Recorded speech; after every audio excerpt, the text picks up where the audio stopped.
It is May of 2026, and a tanker sitting in the narrowest shipping lane on Earth has just been given a choice. Pay $2 million or wait.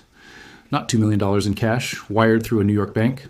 $2 million in Chinese yuan, routed through Kunlun Bank on China's cross-border interbank payment system, entirely outside the reach of the American dollar and the SWIFT network that normally polices it. Or, if the ship owner prefers, the same amount in Bitcoin. That is the moment this story really starts. Not with a headline, but with a toll booth in the middle of the Strait of Hormuz, built by Iran, and paid in large part in the currency of a country that insists it is not a party to this war at all. For the last several months, the world has watched the United States and Israel wage a sustained military campaign against Iran. What's often missed in the day-to-day coverage of strikes and counterstrikes is what this war is quietly doing to the country that buys more Iranian oil than anyone else on the planet, China. So tonight we're going to walk through what has actually happened, what is happening right now as of this week, and what is still just speculation dressed up as certainty, because there's a lot of that going around. Let's start with the background, because you can't understand where this is going without understanding where it began. According to a timeline compiled by the U.S.-China Economic and Security Review Commission and corroborated by Al Jazeera's ongoing live coverage, the current phase of the U.S. Israel war against Iran opened on February 28, 2026. Iran's supreme leader, Ali Khamenei, was killed in that opening phase, an event significant enough that it triggered protests across multiple American cities in the weeks that followed, according to contemporaneous reporting, with crowds gathering outside the White House both in support of and in opposition to the strikes. From that point forward, the conflict didn't stay contained to Iranian airspace. Gulf Cooperation Council countries and Jordan reported attacks on U.S. military targets in the region, and China's foreign ministry, through spokesperson Mao Ning, said Beijing was deeply concerned over the regional spillover, a phrase that, as we'll get to, turns out to be doing a lot of work. Here's the first hard fact worth sitting with. The Strait of Hormuz, the narrow waterway at the mouth of the Persian Gulf, carries roughly 1/5 of all the oil consumed on Earth every single day. The U.S. Energy Information Administration has called it, flatly, the most consequential choke point in global energy. At its tightest point, it's just 21 nautical miles wide. And starting in the earliest weeks of this war, Iran began moving to control it directly. By late March 2026, Iran's parliament had approved what amounted to a formal transit management regime, later branded the Persian Gulf Strait Authority. Reporting from Chainalysis and TRM Labs, two firms that specialize in tracking cryptocurrency flows, describes a system that started small. Informal tolls collected by the Islamic Revolutionary Guard Corps beginning around mid-March, priced initially at roughly $1 per barrel of cargo. By April, according to Bloomberg's reporting on April 1st and a follow-up Financial Times report on April 8th, the system had become more structured. Ship operators had to submit detailed information, ownership, flag, cargo manifest, crew, destination, to an IRGC-linked intermediary before receiving a permit code and an escorted route through what industry participants had started calling, only half-jokingly, the Iranian toll booth. By May, the Persian Gulf Strait Authority had its own account on X, publicly announcing itself to the shipping world. The maritime executive reported that fees could run as high as $2 million per transit, and that paying in Bitcoin or yuan created what one analysis called a binary compliance choice, because both payment methods are, under U.S. law, sanctionable. That didn't stop it from happening. According to TRM Labs, Iran's own parliamentary legislation referenced rials, yuan, and unspecified digital currencies, while Iranian state media pointed more specifically to Bitcoin. Western outlets, citing shipping industry sources, reported that USDT, a dollar-pegged stablecoin, was what the IRGC was actually collecting in practice. That discrepancy matters, and we'll flag it again later because it's one of the genuinely unresolved details in this story. Nobody outside Iran's own financial apparatus can say with total confidence which currency is moving through those wallets on any given day. What is confirmed across multiple independent sources, Chainalysis, TRM Labs, the Maritime Executive, and specialist outlet Special Eurasia, is the strategic logic behind the currency choice itself. The yuan, routed through China's CIPS system, bypasses American correspondent banking entirely. Bitcoin, because it has no central issuer, can't easily be frozen or seized, which matters enormously given that the U.S. Treasury had, by late May, already seized roughly $1 billion in Iranian crypto assets, according to Special Eurasia's reporting. Stablecoins like USDT and USDC, by contrast, do have a kill switch. Their issuers can freeze wallets on request, which is reportedly why Iran leaned away from them for its highest value transactions. In other words, this wasn't improvisation. It was a deliberate architecture, built to keep money moving even while the traditional financial system tried to choke it off. And the traffic numbers back up just how effective. or how disruptive that architecture has been. One report from Daily Coin Post, citing shipping data, put transits down more than 90% at points, with over 300 tankers effectively trapped in the Gulf, facing what the report bluntly called a simple choice: pay or wait indefinitely. Lloyd's List Intelligence, a maritime data firm whose assessments are widely cited across the shipping industry, reported that, as of the start of this month, there had been no Western Allied vessel transits through the Strait of Hormuz since May 4th. Read that again. Over 3 months, by the most recent assessment, of an almost total shutdown of Western shipping through one of the most important waterways on the planet.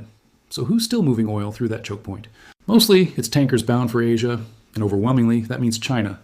This is where the story pivots, because everything we've just walked through, the tolls, the yuan payments, the crypto workaround, exists because of one basic fact. China buys more Iranian oil than any other country on Earth, and depends on the Strait of Hormuz for a huge share of its total energy supply. According to the Center on Global Energy Policy at Columbia University, somewhere between 45 and 50% of China's total crude oil imports transit the Strait of Hormuz. That's not a rounding error. That's nearly half the fuel powering the world's second largest economy, running through a choke point that Iran now effectively controls and taxes. A separate analysis from the Brussels-based think tank Bruegel, authored by economist Alicia Garcia Herrero, put a sharper number on it. China's oil imports from the Gulf that pass through Hormuz run at roughly 5.4 million barrels a day, more than double what China imports from Russia, even after Russia ramped up exports to around 2.1 million barrels a day earlier this year, specifically to help Beijing stockpile ahead of the crisis. Here's the tension at the center of this whole story, and it's worth being precise about it because it's easy to overstate in either direction. On one hand, China is enormously exposed. Nearly half its oil comes through a strait that a hostile to Washington regime now taxes at up to $2 million a transit. On the other hand, and this is the part that gets lost in the more sensational framing you'll see elsewhere, China spent the better part of a year preparing for exactly this scenario. Analysis firm Kairos, cited by the Center on Global Energy Policy, estimated that as of early March, China was sitting on roughly 1.39 billion barrels of oil in storage, enough to cover around 120 days of net imports at last year's levels. A separate estimate cited by the same source put China's stockpile even higher by early in the year, over 1.2 billion barrels, translating to around 104 days of cover. Either way, the picture is the same. China did not walk into this crisis empty-handed. There's more to the buffer than just the strategic reserve, too. Kairos and the Columbia Energy Center both point to something less obvious: floating storage. As Chinese demand softened through parts of 2025 in anticipation of trouble, dozens of Iranian tankers simply stayed anchored offshore rather than unload, creating what analysts at Al-Hura described as a floating stockpile that Beijing could draw on later without needing a single additional ship to cross the strait. The Columbia Center puts a number on that too. More than 46 million barrels of Iranian oil sitting in floating storage across Asia, plus additional volumes in bonded storage at the Chinese ports of Dalian and Zhoushan, where Iran's national oil company already leases tank space. On top of that, China still produces about 27% of its own oil consumption domestically, according to reporting that cited security analyst Tom Tugendhat, which further cushions the blow.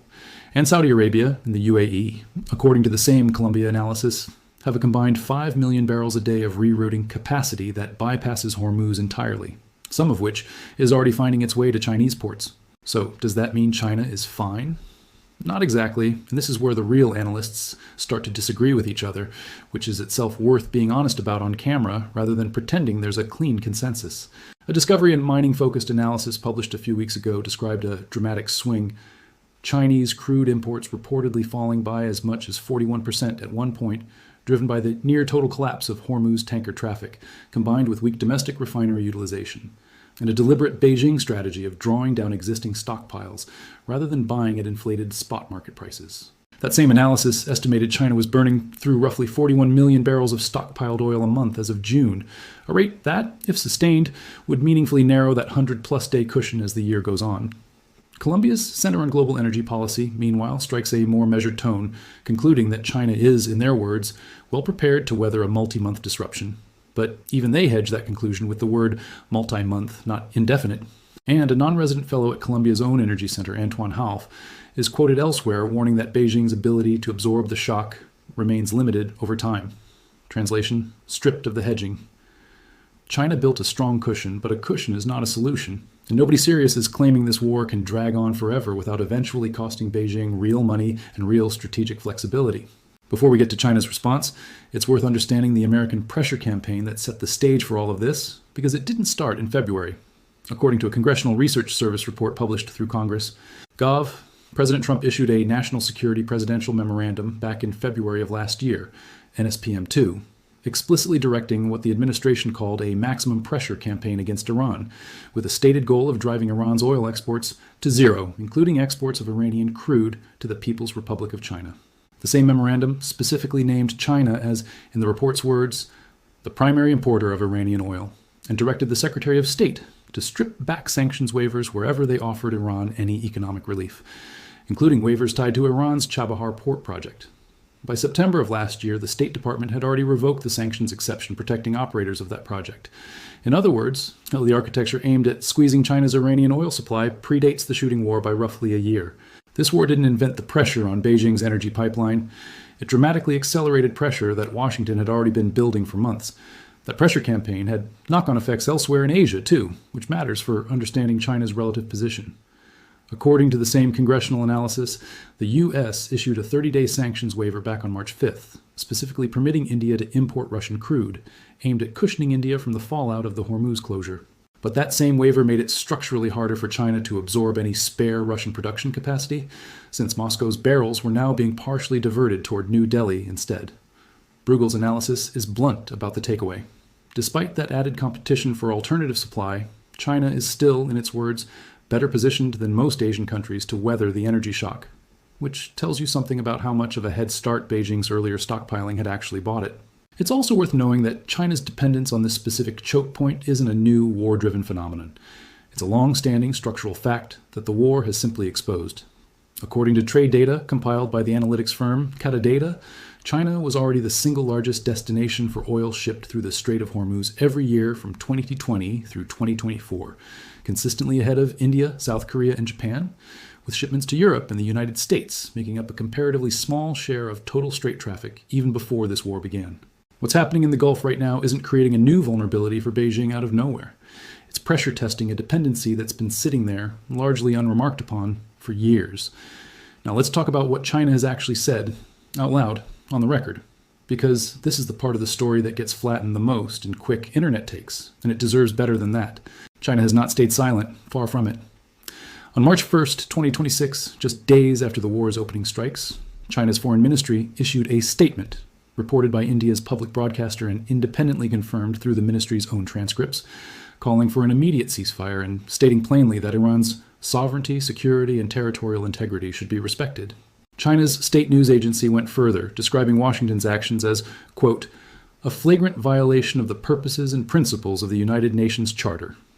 Days before that, following a separate American strike on Iranian nuclear facilities monitored by the International Atomic Energy Agency, China's foreign ministry had already issued a statement carried by Reuters, saying China strongly condemns the attack and calling on all parties, especially Israel, to cease attacks and begin negotiations.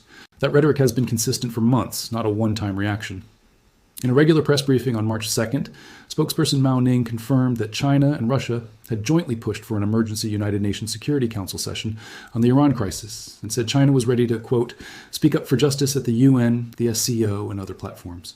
Foreign Minister Wang Yi, in a call with his Russian counterpart Sergei Lavrov around the same time, said the international community needed to make clear that the world should not regress to what he called the law of the jungle. According to a tracking analysis published by the Washington Institute, China's messaging throughout the war has actually been notably more restrained than Russia's. Moscow's foreign ministry warned early on of a possible radiological disaster, while Beijing's language, though still pointed, stayed closer to procedural and legal criticism. UN Charter violations, sovereignty, the need for dialogue. By May 15th, roughly 2.5 months into the war, China's foreign ministry was asked directly, during a summit between President Trump and President Xi Jinping that covered trade, Taiwan, and the Middle East, what China's position was. The ministry's answer, according to its own published transcript, was that the conflict has inflicted severe losses on the people in Iran and other regional countries, and that dialogue and negotiation remained the right way forward, while, in their words, the use of force is a dead end. President Trump, in a subsequent interview with Fox News' Sean Hannity, characterized Xi's position to him personally in blunter terms, saying, as Trump put it, that China buys a lot of their oil there and they'd like to keep doing that. Whether that's Trump's accurate paraphrase or his own spin on a private conversation, we genuinely can't verify. It's a secondhand characterization of a closed-door exchange, and it should be treated as exactly that. China's diplomatic activity around this war has also gone well beyond press conference statements, according to the U.S. China Economic and Security Review Commission's own timeline.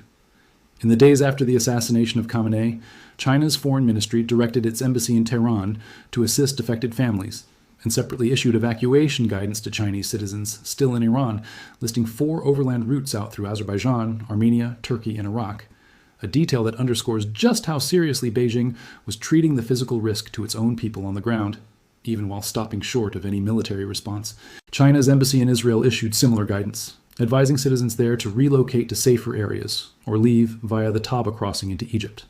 By June, Foreign Minister Wang Yi had taken the discussion to a bigger stage, addressing a BRICS meeting on national security in New Delhi specifically about lessons from the U.S. Iran conflict, touching on international rules, national sovereignty, and what he described as new and evolving forms of information and cyber warfare.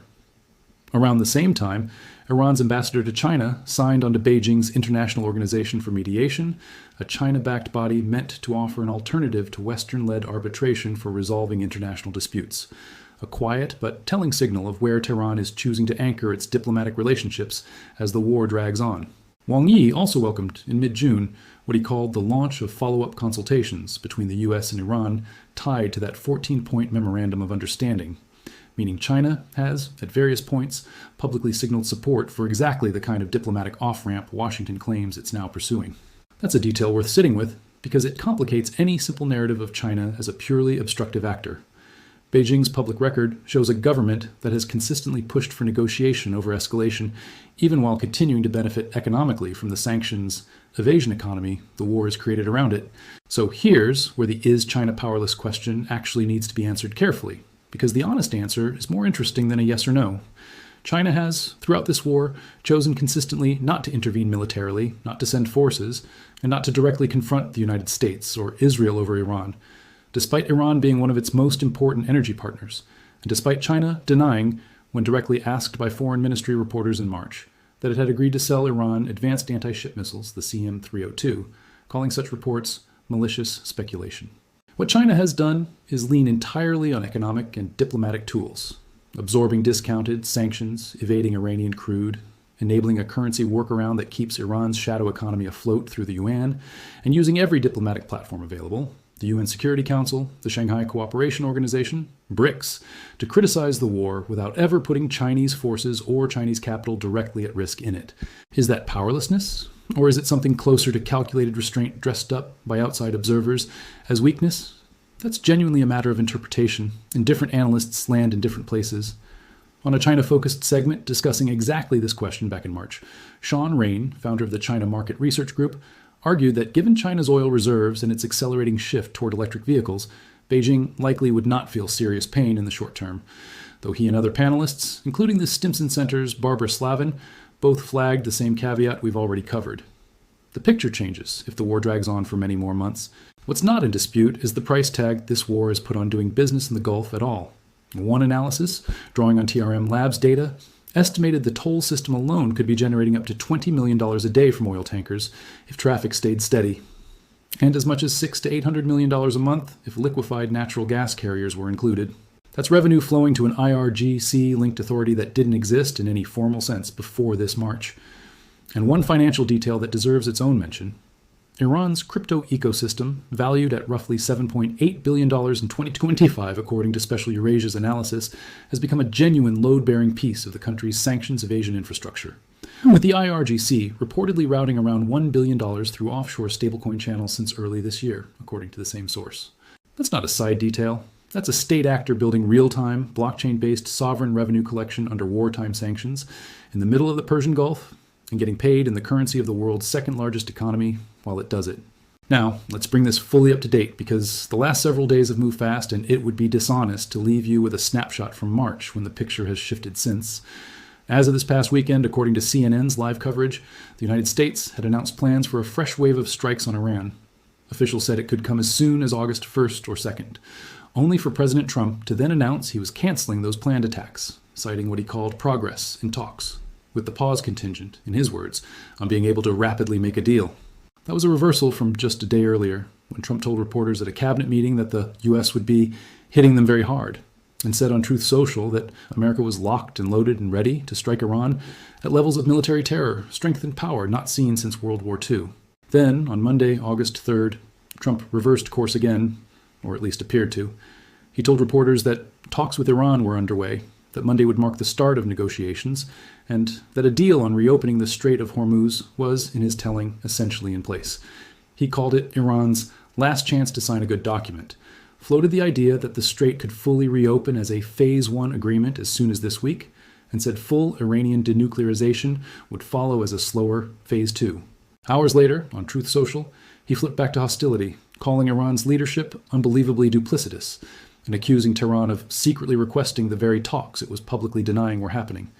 And Iran's own position, as of the most recent reporting available, directly contradicts Trump's account. Iran's foreign ministry has denied that any negotiations are currently underway at all. What Iran has confirmed is something narrower, that it's in talks with Oman to establish a safe, temporary shipping corridor through the Strait of Hormuz, not a comprehensive deal with Washington. Qatar's foreign ministry, meanwhile, described the broader diplomatic effort as being in, quote, very progressive stages, saying draft agreement language was being circulated, while explicitly noting there are no direct talks between the U.S. and Iran themselves. Qatar's emir reportedly spoke with Trump by phone this week specifically to help bridge the gap between the two sides. As of this week's most recent update, Trump said publicly that he was under, in his words, no time constraint, even while insisting Iran was out of chances. So where does that leave the Strait of Hormuz, and by extension China, right now this week? Genuinely uncertain. Trump has floated the idea that the strait could reopen fully within days as a first phase agreement. Iran has confirmed only a narrower, Oman-brokered safe corridor, not a full reopening. Qatar says drafts exist, but direct talks don't. And meanwhile, the IRGC's toll and permit system, run through the Persian Gulf Strait Authority, was, as of the most recent independent assessment from Lloyd's List Intelligence at the start of this month, still fully in operation, with Western Allied shipping still absent from the strait entirely since early May. There's also a broader security scare dimension to this week's news that's easy to miss if you're only following the Iran headlines. During a foreign ministry press briefing referenced in the same March transcript, a Chinese state broadcaster asked spokesperson Mao Ning directly about reports that the U.S. Department of War had been in talks with leading American AI companies about using AI-powered cyber tools to conduct automated reconnaissance of China's power grids, utilities, and other sensitive networks. That question, raised in the same breath as the Iran war coverage, is a reminder that the U.S.-China relationship during this period isn't only being shaped by oil tankers in the Persian Gulf, it's being shaped simultaneously by a much wider set of frictions, from cybersecurity to trade to Taiwan, all playing out in the background, while the Hormuz story dominates the headlines. Layer the Kuwait dimension on top of that, because it's part of the same story this week. According to CNN's live reporting, Kuwait absorbed a second consecutive drone attack at the start of this month, which its defense ministry publicly called a heinous Iranian aggression, striking a government facility and damaging civilian property.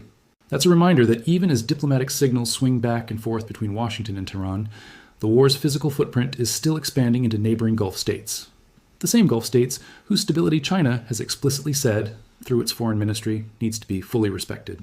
CNN's live coverage also noted that Kuwaiti infrastructure and U.S. military facilities in the country have been targeted in previous rounds of attacks going back months, meaning this week's drone strikes weren't an isolated escalation, but part of a pattern that's been building since the war's earliest phase.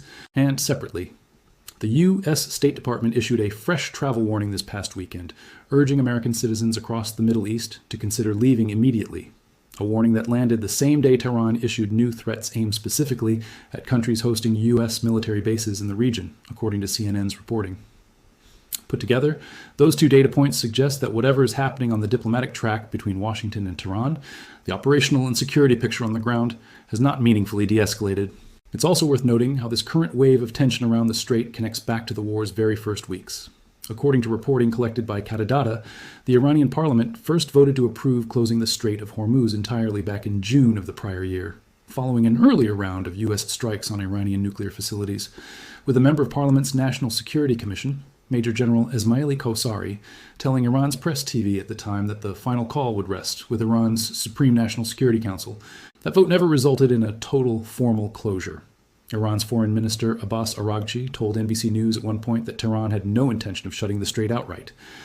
But what's happened instead, functionally, is arguably just as disruptive. A strait that was never formally sealed, but that Western allied shipping has avoided almost entirely anyway, for months, rather than risk the tolls, the escorts, and the uncertainty of Iranian control.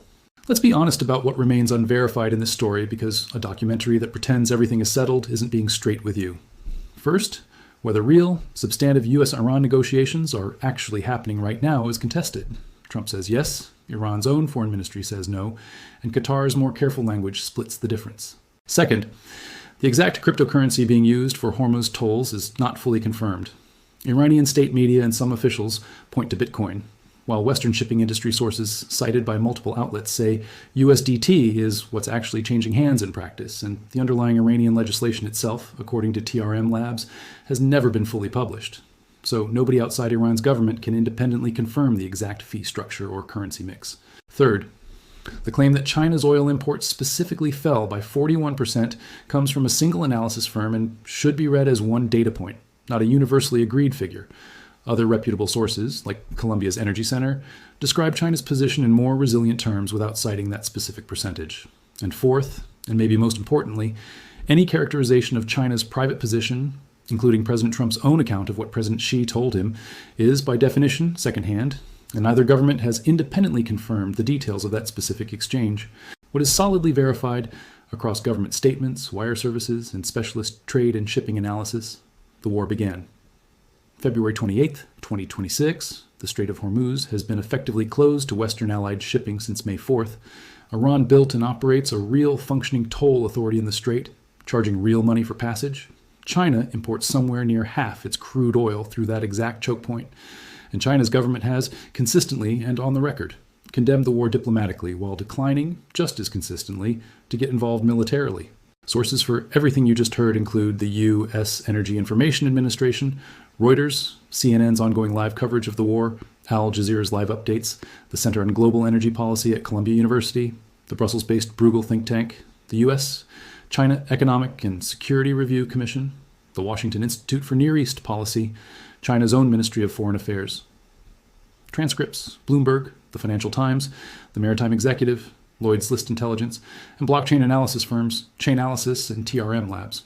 Where those sources disagreed with each other, on toll currencies, on exact import figures, on whether talks are actually happening, we've tried to flag that explicitly rather than pick the version that sounds most dramatic. So here's the real question, and it's not a rhetorical one.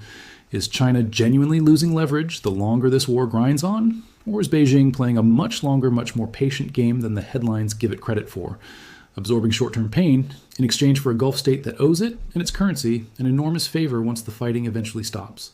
Because those are two very different stories, and right now, honestly, the evidence supports pieces of both. What do you think Beijing is actually betting on here? That this war ends soon, or that it doesn't? Let us know where you land. Thanks for watching, and we'll keep tracking this one as it moves.